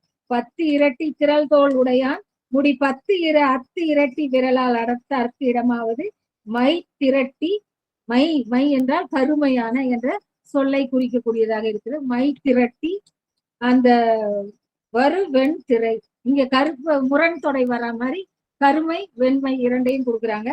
மை திரட்டி வரு வெண் திரை, அதோட மணலோட நிறம் கருப்பா இருக்கு, அதுல வரக்கூடிய எழும்புகின்ற அலையினுடைய வண்ணங்கள் வெண்மையாக இருக்கிறது. வெண்திரை மல்கிய மால் கடல் பெரிய கடல் என்று மால் என்று இங்க உரிச்சொற்றொடரை போட்டு சொல்கிறார். மால் கடல் கத்தி உரட்டும், அது ஒளி எழுப்புகின்ற கழிசூழ் கடல் நாகை காரோணம். அந்த 20 தோள்களை உடைய ராவணனுடைய இந்த 10 தலைகளும் நெறிய நிறங்களை இந்த இடத்துல எடுத்துக்கிறாருன்னு கூட நம்ம எடுத்துக்கலாம். சிவந்த கால் விரல்களால் அடர்த்த பெருமானுக்குரிய இடம் கரிய மணலை திரட்டி, கருப்பு சிவப்பு வெண்மை என்று எல்லா வண்ணங்களையும் இங்கே நமக்கு ஒரு வானவில்லை போல இந்த பாடலிலே திருஞான சம்பந்தர் அவர்கள் தீட்டி தந்திருக்கிறார்கள் என்றால் அதில் எல்லளவும் மாற்றம் இல்லை. இதோடு நிறைய ஒவ்வொரு பாடல்களிலும் அவருடைய 10 பாடல்களிலும் இந்த 8வது பாடலை ராவணனுடைய அந்த நிலை அவர் அடர்த்த பதிகங்களை ராவணனை அடக்கிய அந்த பதிகத்தை நமக்கு பாடலாக என்ன தருகின்றார். இதே போல இங்கே இருக்கக்கூடிய திருஞான சம்பந்தர் புனையும் கொன்றை என்று பாடியிருக்கிற இடங்களிலும் இலங்கைக்கு இறைவாடு அடர்த்து உயர்த்தின் தோள் இலங்கைக்கு இறைவாடு அடர்த்து என்று சொல்கின்றார். அங்கு அருள் செய்தான் வளம்கொள் புகழ்மேனி வரையால் என்று திருஞான சம்பந்தருடைய மற்றும் ஒரு பாடல் கடல் நாகை காரோணத்தை பாடும்போது அந்த பாடலிலுமே அந்த பாடலை நம்முடைய ராவணனை அடர்த்த ஒரு கதையை நாம் இங்கே பார்க்கப்படுகிறது. வளம்கொள் மேலும் மேலும் வெற்றிகளால் பெற்ற புகழால் புகழ் பேணி வரையால் உயர் தின்தோள் இலங்கைக்கு இறைவாடு அடர்த்து அங்கு அருள் செய்தான் பழங்கொள் புகழ் மண்ணில் பத்தர் பணிந்தேத்த கலங்கொள் கடல் நாகை காரோணத்தானே. இதுவும் திருஞான சம்பந்தர் அவர்கள் கடல் நாகைக்கு பாடிய புனையும் துறை ஒன்றை பாடலிலே 8வது பாடலாக மேலும் மேலும் வெற்றிகளால் பெற்ற புகழால் தருக்கி ஒரு மனசுல ஆணவம் வந்துருச்சு, மலை போன்ற உயர்ந்த திண்ணிய தோளால் கைலை மலையை எடுத்த அதை அப்படியே பேர்த்து எடுக்கிறான் திருக்கைலை மலையை. அந்த ராவணன் வாடுமாறு அடர்த்து பின் அவனுக்கு அருள் செய்கிறான் இறைவன். முதல்ல அந்த அவனுடைய ஆணவத்தை அடக்குவதற்காக அந்த சிவந்த கட்டை விரல்களால் அழுத்தி பின் அவனுக்கே அவனுடைய அருளும் செய்கின்றார். வாழ்வின் பயனாக கொள்ளத்தக்க புகழை உடையவர்களாகிய அடியவர்கள் மண்ணுலகில் தன்னை பணிந்து ஏத்த மரக்களங்கள் பொருந்திய கடற்கரை அடுத்து விளங்கும் நாகை காரோணத்தில் எழுந்து அருளியுள்ளார் என்று நம்மளுடைய இந்த பாடலை சிந்திக்கும் வண்ணமாக நம்ம திருஞான சம்பந்தர் அவர்கள் நமக்கு அருளி செய்கின்றார்கள். அத்துடன் அடுத்து 9வதாக அமைந்த பாடல் நல்ல போதில் உறைவானும் மாலும் நடுக்கத்தினால் அல்லர் ஆவர் என நின்ற பெண்மார்க்கு இடமாவது மல்லல் ஓங்கி இவ்வரு வெண்துறை மல்கிய மால் கடல் கல்லல் ஓதம் கழிசூழ் கடல் நாகை காரோணமே. அந்த தாமரை மலரில் உறைவானும் நான்முகனும் திருமாலும் நடுக்கத்தால் இவரே சிவபரஞ்சுடர் எனவும். இவர்தானா இப்ப மேலே கீழமா இருக்கக்கூடிய அண்ணாமலை தெய்வம், இவர்தான் இந்த சிவபரஞ்சுடர். சிவபரஞ்சுடர் தான் இப்படி ஏறி வானுக்கும் விண்ணுக்கும் மண்ணுக்குமா என்ன அடிமுடி காண முடியாத அண்ணாமலையா இருக்கிறது அவர்தானா இல்லையா என்று அவர்களுக்குள்ளே ஐயம் இருக்கிறது. இன்னும் அவர்கள் தெளியவில்லை. மனசு அப்படியே மயங்கி போய் கலங்கி போய் கிடக்குறாங்க. அப்படியாப்பட்ட நல்ல போதில் உறைவான், தாமரை மலரில் உறையக்கூடிய இறைவன், தாமரை மலரில் உறைகின்ற நான்முகன், மாலும் திருமாலும் நடுக்கத்தினால் அல்லர் ஆவர். இத சிவபரஞ்சுடரா என்று நடுக்கத்தினால் இல்ல அப்படின்னு அவங்களுக்குள்ளே முதல்ல குழப்பிக்கிறாங்க. ஐயுற நின்ற பெருமானுக்குரிய இடம், அவர்கள் மனம் கலங்கி நிற்கும் படியான அந்த இறைவன் தங்கும்படி பலமோங்கி வரும் வெள்ளிய அலைகள் நிரம்பிய பெரிய கடலினது ஒலிக்கும் ஓதங்களை உடைய கழிகள் சூழ்ந்த கடல் நாகை காரோணம். அப்ப நல்ல போதில் உறைவானும் அழகிய தாமரை மலரில் உறைவானும் மாலும் நடுக்கத்தினார் அல்லர் ஆவர் என நின்ற பெம்மார்க்கு இடமாவது மல்லல் ஓங்கி வரு வெண்திரை மல்கிய மால்கடல் கல்லல் ஓதம் கழிசூழ் கடல் நாகை காரோணமே என்ற இந்த பாடல் நல்ல தாமரை மலரில் உறையும் நான்முகனும் திருமாலும் நடுக்கத்தால் இவரே சிவபரஞ்சுடர் எனவும் அல்லர் எனவும் ஐயுரன் என்ற பெருமானுக்குரிய இடம், வளமோங்கி வரும் வெள்ளிய அலைகள், அந்த அலைகள் வெண்மை நிறத்தோடு வருகின்றது, நிரம்பிய பெரிய கடலினுடைய ஒலிக்கும் ஓதங்களை உடைய கழிகள் சூழ்ந்த கடல் நாகை காரோணமே என்று பாடுகிறார். அந்த உடல்ல அணிந்திருக்கின்ற அந்த ஆடைகளோடு அவர் இவங்க ரெண்டு பேருக்கும் சிவபெருமான் அடிமுடி காண முடியாது இருக்கின்ற இறைவன் இவர்தானா, அவர்தான் நம்ம தேடிட்டு போயிட்டு இருக்க சிவபெருமானா என்று ஐயப்படும்படியாக அவர்கள் தேடிக்கொண்டிருக்கிறார்கள். அப்படியாப்பட்ட இறைவன் உரையுடன் சொல்றார். இதையே அந்த புனல் விரிகொன்றை அந்த பதிகங்களிலும் திருமால் அடி வீழ திசை நான்முகன் ஏத்த பெருமான் என நின்ற பெண்மான் பிறை சென்னி செருமால் விடையேறும் செல்வன் திரை சூழ்ந்த கருமால் கடல் நாகை காரோணம். திருமால் தன் திருவடியில விழுந்து வணங்கவும் நான்முகன் ஏத்தவும், அவங்க ரெண்டு பேரும் உணர்ந்த பின் விழுந்து வழிபடுறாங்க. அந்த பாடலை இந்த 9வது பாடல் என்றால் திருமால் நான்முகன் இறைவனின் அடிமுடி தேடிய கதையை வெவ்வேறு வண்ணங்களில் திருஞான சம்பந்தர் அவர்கள் நமக்கு இந்த ஓவியமாக தீட்டி காட்டுகிறார். சொல்லோவியமாக நமக்கு தரும்பொழுது அந்த எண்ணத்தில் நமக்கு ஒரு அழகிய காட்சியாக அது விரிவது என்றால் மிகையாகாது. திருமால் தன் திருவடியில் விழுந்து வணங்கவும் நான்முகன் ஏத்தவும் தானே முழுமுதற் பரம்பொருள் என உணர்ந்து அழலுருவாய் ஓங்கி நின்ற பெருமானும் பிறைமதியை முடியில் சூடி பகைவரை எதிர்க்க வல்ல விடையேற்றை ஊர்ந்து வரும் செல்வனுமாகிய சிவபெருமான் அலைகளால் சூழப்பட்ட கரிய பெரிய கடற்கரையில் விளங்கும் நாகை காரோணத்தில் எழுந்தருளியுள்ளார் என்று இந்த பாடலோடு அந்த பாடலும் நாம் இணைந்து எண்ணத்தக்கதாக அமைந்திருக்கின்றது.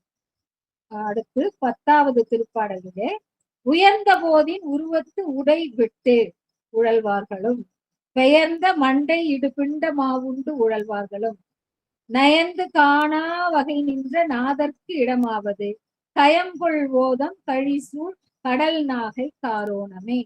இதுல இந்த 10வது பாடல் எப்பொழுதும் சமண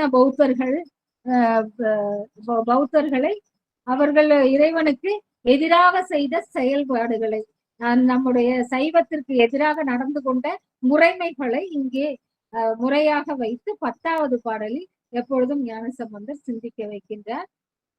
உயர்ந்த போது என்று சொல்லும் பொழுது தாமரை என்று முன்பே பார்த்தோம். அந்த தாமரை மலருடைய நிறம் போன்ற சிவந்த கல் ஆடை, அவர்கள் உடுத்தி இருக்கின்ற ஆடையின் நிறம் தாமரை மலர் போன்று சிவந்த கல்லாடையை உடுத்தவர்களும் உடையின்றி திரிபவர்கள், அவர்கள் ஆடையே மேலே அணியாத உடையே இல்லாமல் செல்லக்கூடியவர்களும் கையில் ஏந்திய மண்டையில் பிறரிடம் பிச்சையை உணவாக கொண்டு உழல்பவரும் ஆகிய புத்தர்களும் சமணர்களும் இடுபிண்ட மாவுண்டு உழல்வார்களும் என்று சொல்ல பெயர்த்த மண்டை இடுபிண்ட மாவுண்டு உழல்வார்களும் நயந்து காணா வகை நின்ற நாதர். அவங்க ரெண்டு பேருக்கும் பெருமானுக்கு உரிய இடம் ஆழமும் நீர் பெருக்கும் உடைய கைகள் சூழ்ந்து விளங்கும் கடல் நாகை. விரும்பி காணாதவாறு அவங்கெல்லாம் கண்டே பிடிக்க முடியாத மாதிரி யார் தேவையோ அவர்களுக்கு மட்டும் இறைவன் எதிர் வந்து நிற்கின்றான். காண கிடைக்காதவனாக மறைந்து யார் யாருக்கு நிற்கிறாங்க அப்படின்னா, அந்த கல்லாடையை உடுத்திய சமணர்களும், கையிலே மண்டை ஓட்டிலே பிச்சை வாங்கி உண்ணக்கூடிய ஆடையே அணியாத அந்த சாக்கியர்கள் என்று ஞானசம்பந்த பெருமான் அவர்களை இந்த இடங்களிலே சுட்டி காட்டுகின்றார். அவ்வாறே 9வது பாடலில் மீன் விரிகொன்றை என்று நாம் சிந்திக்க தந்திருக்கின்ற பாடல்களிலும் 9வது பாடலில் 10வது பாடலில் நல்லார் அறம் சொல்ல பொல்லார் புறம் கூற அல்லார் அறம் தூற்ற அடியார்க்கு அருள் செய்வான் பல்லார் தலைமாலை அணிவான் பணிந்தேத்த கல்லார் கடல் நாகை காரோணத்து. நல்லவர்கள் அறநெறிகளை போதிக்கவும் பொல்லாதவர்களாகிய சமணர்கள் புறங்கூறவும். நல்லவர்கள் அறநெறிகளை நாம் பின்பற்றுகின்றோம். அந்த பொல்லாத சமணர்கள் அல்லார் அலத்தூற்ற பொல்லாதவர்களாகிய சமணர்கள் புறம் கூறிட்டு இருக்காங்க. அவர்கள் நல்லவர் அல்லாத புத்தர்கள் பழி தூற்றிட்டு இருக்காங்க. தன் அவர்களையெல்லாம் விடுத்து நல்லவர்களுக்கு தன்னுடைய அருளை அள்ளி வழங்குவதற்காக அருளக்கூடிய இயல்பை உடைய இறைவன் சுடுகாட்டில் கிடக்கும் பல தலையோடுகளை மாலைகளாக போத்து அணிபவனாய் பலரும் பணிந்தேற்ற கல் என்னும் மொழியோடு. இந்த இடத்துல கல்லார் என்று சொல்லும் பொழுது கல் அந்த ஒலிக்கின்ற ஓசை கல் என்று சொல்லுகின்ற கல் என்னும் மொழியோடு கூடிய கடற்கரையில் விளங்கும் நாகை காரோணத்தில் எழுந்தருளியுள்ளான் என்று சொல்லியிருக்கின்றார்கள். உயர்ந்த போதின் உருவத்து உடைவிட்டு உழல்வார்களும் பெயர்ந்த மண்டை பிண்ட மாவுண்டு உழல்வார்களும் நயந்து காணா வகை நின்ற நாதற்கு இடமாவது கயங்கொள் ஓதம் கழிசூழ் கடல் நாகை காரோணமே என்று சொல்கின்றார். அடுத்து 11வது பாடலாக ஞானசம்பந்தர் அவர்களுடைய பாடல்கள் ஒவ்வொன்றிலும் இருக்கக்கூடிய அனைத்து திறன்களையும் இணைத்து இந்த சீர்காழி பதியிலே தோன்றிய நல்ல கேள்வி ஞானத்தை உடையவர். அவர் தமிழ் ஞான சம்பந்தன் ஓதிய பாடல்களை நாம் எப்படி கேட்பவருக்கு ஒரு துன்பமும் இல்லை என்று சொல்லக்கூடிய வகையில் இந்த பாடலை நிறைவு பாடலாக 11வது பாடலாக இங்கே கொடுத்திருக்கின்றார்கள். இதுல வல்கு தன் பூதம் புனல் வாய்ந்து ஒழுகும் வயல் காழியான் நல்ல கேள்வி தமிழ் ஞான சம்பந்தன் நல்லார்கள் முன் வல்லவாறே புனைந்தேத்தும் காரோணத்து வன் தமிழ் சொல்லுவார்க்கும் இவை கேட்பவர்க்கும் துயர் இல்லையே. இந்த அடியார் கூட்டமாக நாம் இணைந்து அவருடைய பாடல்களை சிந்திக்கும் பொழுது இந்த 11வதாக இருக்கக்கூடிய இந்த பாடல் நம் நெஞ்சுக்கு ஒரு நிம்மதியையும் இந்த பாடல்களை கேட்பதால் நாம் அடையக்கூடிய மிக உயர்ந்த ஒரு தன்மையையும் இந்த பாடலிலே முத்தாய்ப்பாக ஞானசம்பந்தர் தன்னுடைய ஒவ்வொரு பாடல்களும் 11வது பாடலாக இந்த பாடல்களை நிறைவு பாடலாக கொடுக்கின்றார். நீர் நிறைந்த வயல்களால் சூழப்பட்ட சீகாழி பதியில் தோன்றியவரும் நல்ல கேள்வியை உடையவருமாகி தமிழ் ஞான சம்பந்தர் நல்லோர்கள் முன் வல்லவாறு பாடிய காரோணத்து திருப்பதிகமாகிய இவ்வன் தமிழை சொல்பவர்களுக்கும் கேட்பவர்களுக்கும் துன்பமில்லை. மல்கு தன் பூம்புணல் வாய்ந்து நீர் நிறைந்த வயல்களால் சூழப்பட்ட பூம்புணல் என்று அழகிய அந்த நீர்நிலைகளை சொல்றாங்க. வயல் காழியான் சீகாழி பதியில் தோன்றியவரும் நல்ல கேள்வியை உடையவரும் கேள்வி ஞானத்தால் நிறைந்த நல்ல கேள்வி தமிழ் ஞான சம்பந்தன் என்று சொல்கின்றார். தமிழ் ஞான சம்பந்தர் நல்லோர்கள் முன் வல்லவாறு பாடிய காரோணத்து திருப்பதிகமாகிய இவ்வன் தமிழை சொல்பவர்களுக்கும் கேட்பவர்களுக்கும் துன்பமில்லை என்று சொல்கின்றார். அவ்வாறே கோளறு பதிகத்திலும் தேனமர் கோயில் ஆலை விளை சென்னல் துண்ணி வளர் செம்பொன் எங்கும் திகழ நான்முகன் ஆதியாய பிரம்மாபுரத்து மறையான ஞான முனிவன் தான் ஒரு கோளும் நாளும் அடியாரை வந்து நலியாத வண்ணம் முறைசெய்யான சொல் மாலை ஓதும் அடியார்கள் வானில் அரசாழ்வர் ஆணை நமதே அப்படின்னு சொல்றாரு. இந்த பாடல்கள் பத்தியும் படிச்சா இத இந்த ஏன் இந்த கோளறு பதிகத்தை இந்த இடத்துல நான் இப்ப எடுத்துக்கிட்டேன்னா நம்ம தேர்தல் களம் அமைத்து கொண்டிருக்கிறார்கள். அடுத்தது ஒரு அரசனை ஆட்சி செய்ய வைப்பதற்கு நம்ம சுதந்திரம் அடைந்து நம்முடைய நாடு சுதந்திரம் பெற்று முதல்ல பதவி ஏற்கும் பொழுது நேருவுக்கு நம்முடைய ஆதீனத்தில் இருந்து செங்கோல் கொடுப்பதற்காக செல்லும் போது இந்த பாடலை பாடி அவருக்கு அந்த செங்கோல் வழங்கப்பட்டதாக நம்முடைய சுதந்திர வரலாற்றிலே நம்ம பதவி எடுக்கும் பொழுது இந்த செங்கோலை கொடுப்பதற்கு பாடப்பட்ட ஒரு பாடல் ஆணை நமதே, இது அரசாழ்வர் அப்படின்னு ஞானசம்பந்தர் ஆணையிட்டு கூறுகிறார். உறுதியிட்டு அறுதியிட்டு சொல்றாங்க. அப்ப நாமெல்லாம் இப்ப இந்த 11 பாடல்களை, இந்த 11 பாடல்கள் மட்டுமல்ல, நாம் திருமுறைகளை சிந்தித்துக் கொண்டே இருக்க வேண்டும் என்பதற்காக மிக அழகான ஒரு களமாக இதை அமைத்து தந்திருக்கிறார்கள். இதில் இந்த 11 பாடல்களையும் முறைமையாக ஞானசம்பந்தர் பெருமான் இறைவனுடைய தோற்றங்களை, அவருடைய ஆடை அணிகலன்களை, அவருடைய தன்மைகளை, எப்படிப்பட்டவர் இறைவன், யாருக்கெல்லாம் காண கிடைப்பான், யாருக்கெல்லாம் மிக சேயவனாக இருக்கின்றான், யாருக்கெல்லாம் உள்ளத்தில் அங்க வந்து கோவில் கொண்டு இருக்கான், யாரெல்லாம் நம்ம ரொம்ப எளிமையாக அவனை அடைந்து விட முடியும், அவன் இருக்கின்ற இடமெல்லாம் எப்படி இருக்கு, அங்க எப்படியாப்பட்ட மலர்கள் இருக்கு, அங்க இருக்க மக்கள் எப்படி இருக்காங்க, அவர்களுடைய எண்ணங்கள் எப்படி இருக்கு. அப்ப நம்முடைய பற்றுகள் நீக்கியவர்கள் மட்டுமே வேற ஒண்ணுமே எனக்கு தேவையில்லை, இறைவனுடைய பற்று மட்டுமே போதும் என்று அவனுடைய பெருமைகளை அள்ளி அள்ளி நமக்கு எத்தனையோ பாடல்கள்ல அழகாக புராணங்களாகவும் பாடல்களாகவும் பக்தி இலக்கியங்களில் நமக்கு அத்தனை பாடல்களை சிந்திக்க தந்திருக்கின்றார்கள். அந்த வகையில் அப்பர் அருணரி மன்றம் மிகச்சிறப்பான வாய்ப்புகளை ஒவ்வொருவருக்கும் தந்து ஒவ்வொரு நாளும் நம்முடைய இந்த திருமுறைகளை சிந்திக்க வைக்கிறார்கள். மீண்டும் ஒரு முறை இந்த 11 பாடல்களையும் ஒரு முறை முதலிலிருந்து ஒரு முறை பார்த்து விடுவோம். பார்த்துவிட்டு இந்த நிகழ்வினை நான் நிறைவு செய்கின்றேன்.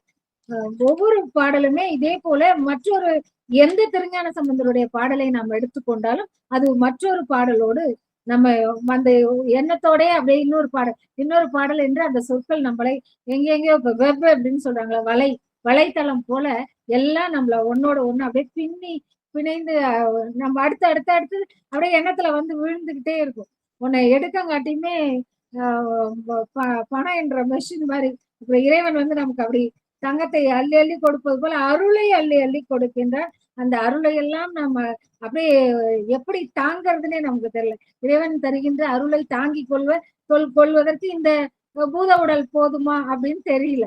ஆனாலும் இந்த சிந்தனையை மற்ற தேவையற்ற விஷயங்கள்ல விடாம அதுல இறைவனை மட்டுமே சிந்தையில் நிறைவேற்றிக் கொள்ள வேண்டும் என்பதற்காகத்தான் இந்த அழகான மாலை பொழுதுகள் சிந்திப்பதற்காக நமக்கு அரிய வாய்ப்பாக நமக்கு அளிக்கப்பட்டிருக்கிறது.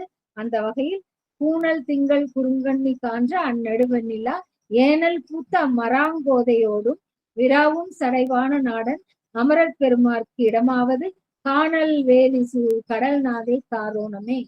விலங்கல் ஒன்று சிலையாம் அதில் 3 விட வீற்றினான் இலங்கு கண்டத்து எழில் ஆமை பூண்டார்க்கு இடமாவது மலங்கி ஓங்கி அவ்வரு வெண்துறை மல்கிய மால் கடல் கலங்கள் ஓதம் கழிசூழ் கடல் நாகை காரோணமே. வெறிகொள்ளாரும் கடல் கைதை நெய்தல் விரி பூங்குழில் முறிகொள் ஞாழல் முடப்புன்னை முல்லை முகை வெண்மலர் நரை கொள் கொன்றை நயந்து ஓங்கு நாதற்கு இடமாவது கரை கொள் ஓதம் கழிசூழ் கடல் நாகை காரோணமே. வண்டு பாட வளர் கொன்றை மாலை மதியோடு உடன் கொண்ட கோலம் குளிர் கங்கை தங்கும் குழுள் குஞ்சியுள் உண்டு போலும் என வைத்து உகந்த ஒருவர்க்கு இடம் கண்டல் வேலி கழிசூழ் கடல் நாகை காரோணமே. வார்கொள் கோலம் முளை மங்கை நல்லார் மகிழ்ந்தேத்தவே நீர்கொள் கோலச் சடைநெடு வன் திங்கள் நிகழ்வெய்தவே போர்கொள் சூழ படை புல்கு கையார்க்கு இடமாவது கார்கொள் ஓதம் கழிசூழ் கடல் நாகை காரோணமே. விடையது ஏறி விட அரவு அசைத்த அவ்விகிர் அவர் படைகொள் பூதம் பல பாட ஆடும் பரமர் அவர் உடைகொள் வேங்கை உரிதோள் உடையார்க்கு இடமாவது கடைகொள் செல்வம் கழிசூழ் கடல் நாகை காரோணமே. பொய்து வாழ்வார் மனம் பாழ்படுக்கும் மலர் பூசனை செய்து வாழ்வார் சிவன் சேவடிக்கே செலும் சிந்தையார் எய்த வாழ்வார் எழில் நக்கர் எம்மார்க்கு இடமாவது கைதல் வேலி கழிசூழ் கடல் நாகை காரோணமே. 10 இரட்டி திரள்தோள் உடையான் முடி 10 அத்து இரட்டி விரலால் அடர்த்தார்க்கு இடமாவது மை திரட்டி இவ்வரு வெண்துறை மல்கிய மால் கடல் கத்தி உரட்டும் கழிசூழ் கடல் நாகை காரோணமே.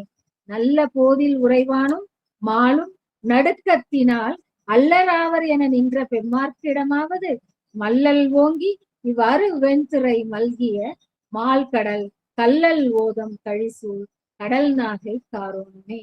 உயர்ந்த போதின் உருவத்து உடைவிட்டு உழல்வார்களும் பெயர்ந்த மண்டை இடு பிண்டமாவுண்டு உழல்வார்களும் நயந்து காணா வகை நின்ற நாதற்கு இடமாவது கயங்கொள் ஓதம் கழிசூழ் கடல் நாகை காரோணமே. மல்கு தன் பூங்குணல் வாய்ந்து ஒழுகும் வயல் காழியான் நல்ல கேள்வி தமிழ்ஞான சம்பந்தன் நல்லார்கள் முன் வல்லவாறே புனைந்தேத்தும் காரோணத்து வன் தமிழ் சொல்லுவார்க்கும் இவை கேட்பவர்க்கும் துயர் இல்லையே.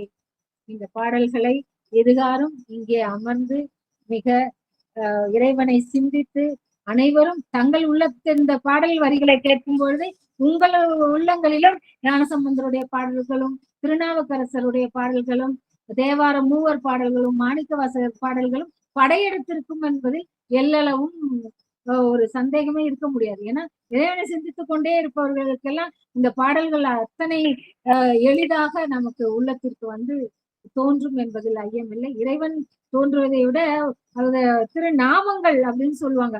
அப்ப இறைவனுடைய சிவசிவ திருச்சிற்றம்பலம் என்று நாம் சொல்லும் பொழுது அந்த சிவ சிவ என்று நாம் சொல்லுகின்ற அந்த நாமங்களே போதும், மற்ற எதுவுமே தேவையில்லாமாங்க. அப்படி இந்த நாமங்களை இடையராது ஓதிக்கொண்டிருக்கக்கூடிய நம்முடைய இந்த அடியார் கூட்டம் இந்த வகையில் இங்கே இணைந்து இறைவனுடைய அத்தனை புகழையும் ஒரு ஒரு சின்ன ஒரு முயற்சியாக நான் செய்த என்னுடைய உரையை மிக அழகாக கேட்டிருக்கிறீர்கள்.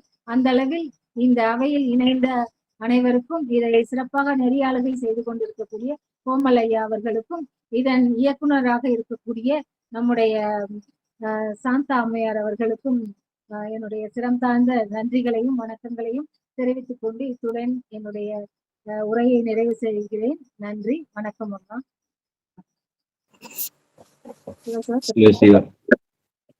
மகிழ்ச்சி அம்மா, நல்ல முயற்சி செய்திருக்கிறீர்கள். 12 ஆலயங்கள் நாகப்பட்டினத்தில் இருக்கின்றன. மொத்தம் 12 ஆலயங்கள். நாங்கள் வந்து பதிவாளராக அங்கே பணியாற்றினேன் 4 ஆண்டு. எனக்கு எல்லா ஆலயங்களுக்கும் கிட்டத்தட்ட நான் வந்து அங்கே போயிருக்கிறேன். எல்லாமே நன்றாக கொண்டாடுவார்கள். அந்த ஊரில் எல்லா ஆலயங்களையுமே வந்து மிகவும் சிறப்பாக கொண்டாடுவார்கள். இந்த விழா இதில் வந்து ஆடிப்பூரம் வந்து விழா சொன்னதில் அதை விட்டுட்டீங்க. ஆடிப்பூரம் அம்பிகைக்கு மிக மிக சிறப்பாக வந்து பலகாலமாக கொண்டாடி வருகிறார்கள்.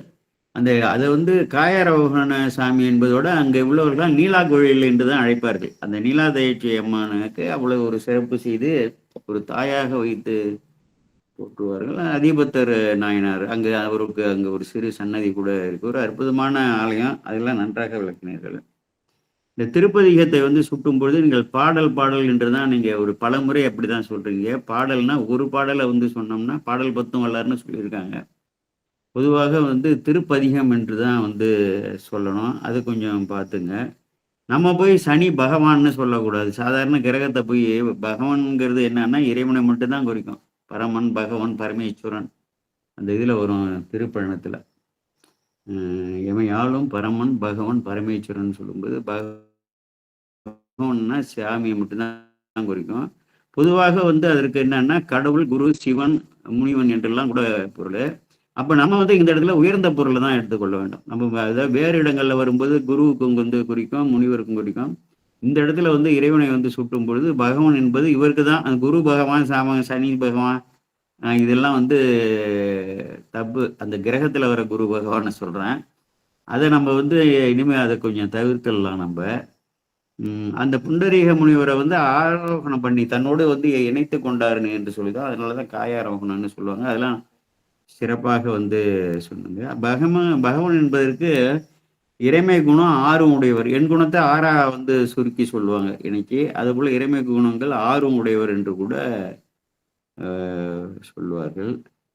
அந்த காணல்னா அதுதான் கடற்கரை சோலை, வேற ஒன்றும் இல்லை. அதில் ஒன்றும் பெரிய விஷயங்கள் கிடையாது.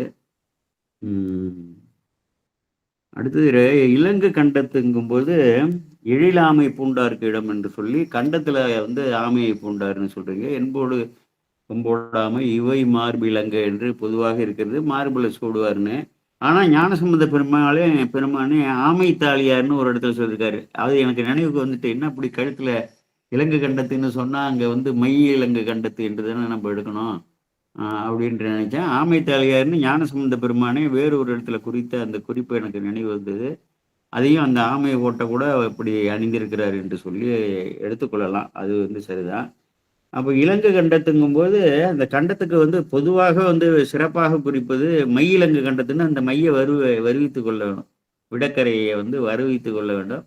அந்த கண்டத்துல அந்த ஆமையை வந்து தாலியாக அணிந்திருக்கிறார் அப்படின்ட்டு சொல்லி அதை பூண்டிருக்கிறார்னு சொல்லி நம்ம அப்படி எடுத்துக்கொள்ளலாம். ஞானசம்பந்தர் அவர்கள்னு சொல்றீங்க, அதை போல வந்து சுட்டக்கூடாது. திருநாவுக்கரசு அவர்கள் இல்லை அந்த ஊர்ல உள்ளவங்க சுட்டுறது அது இன்னும் காலப்போக்கில் இந்த பழக்கம் வரணும். நான் இங்கே வந்து பெருசா நான் தவறா சொல்றேன்னு சொல்லாதீங்க. நம்ம சொல்லும் பொழுது இந்த ஆச்சாரியார்களை வந்து அவர்கள் என்று சொல்லுவது அது இது கிடையாது. 4வது பாடல்ல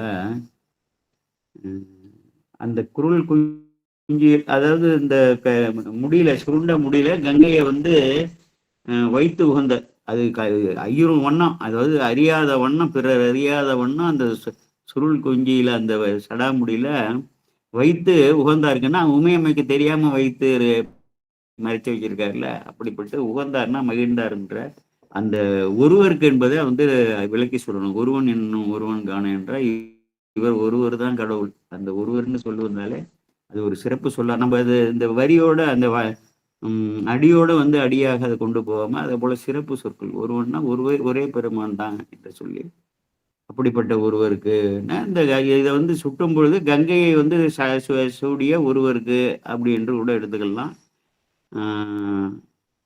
அடுத்தது அந்த எருவை பக்தர் முருகபுராணம் இந்த இடத்துல சொல்ல வேண்டிய அவசியம் இல்லை. அதுக்கு வந்து சில இது இங்கே நிறைய புராண செய்திகள்லாம் சொல்லும் பொழுது அது வந்து தொடர்பில்லாது நம்ம சொல்ல வேண்டியதில்லை. அப்புறம் வந்து எரிபத்தர் முருகநாயனார் கதைகள்னு சொன்னீங்க. கதைகள்னு நம்மள்கிட்ட வரக்கூடாது, அந்த சொல்லே வரக்கூடாது. கதைத்தது புனைந்த வரலாறுகள்லாம் கிடையாது.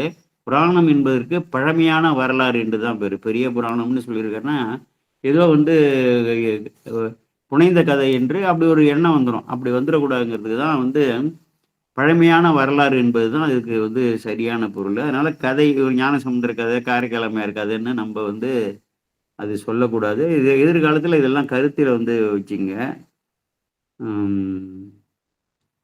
அப்புறம் வந்து